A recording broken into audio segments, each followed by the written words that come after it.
When you apply for probate, you're asking the court to name you as the person with authority to deal with the deceased's estate assets.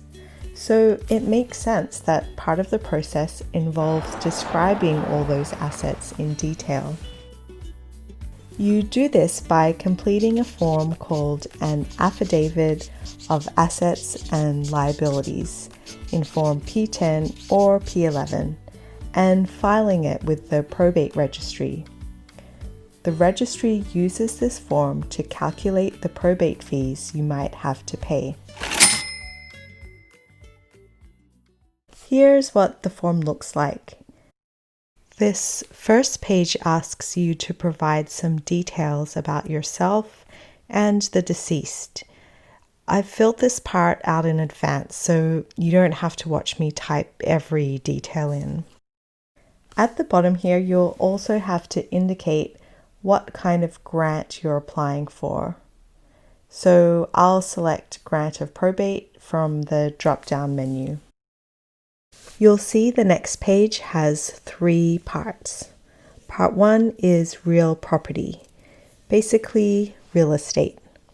List the deceased's home if they owned it, and any other interests in land. Don't include land that automatically passed to someone else when they died.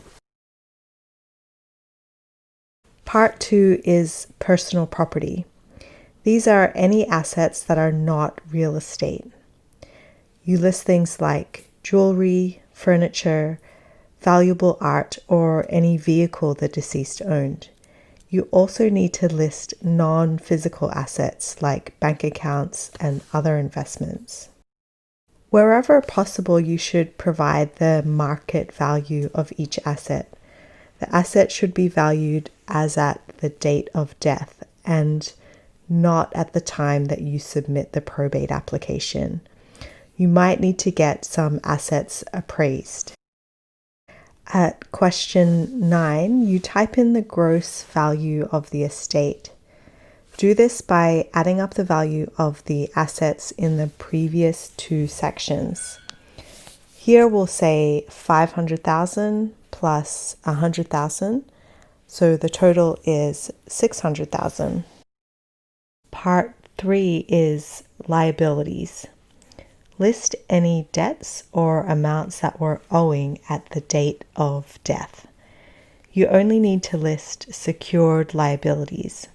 The most common examples are a mortgage on a home or a car loan.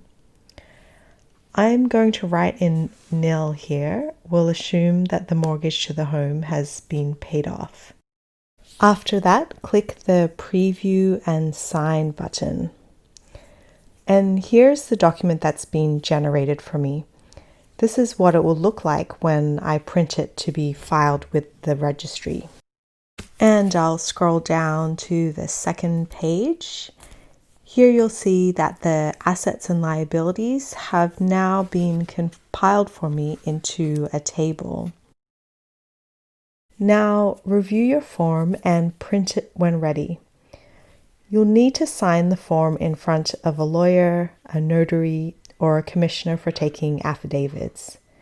When doing this, you'll be swearing that the information in the document is true. Here are some quick tips. Tip 1.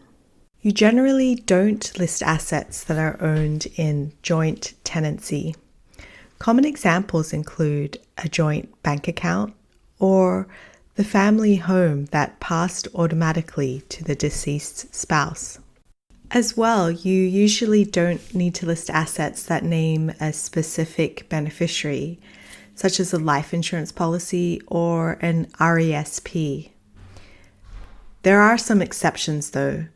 For example, if the intended insurance beneficiary has died too, or if there wasn't another adult named to take over the RESP, these funds would form part of the estate, and you'd have to report them on the P10.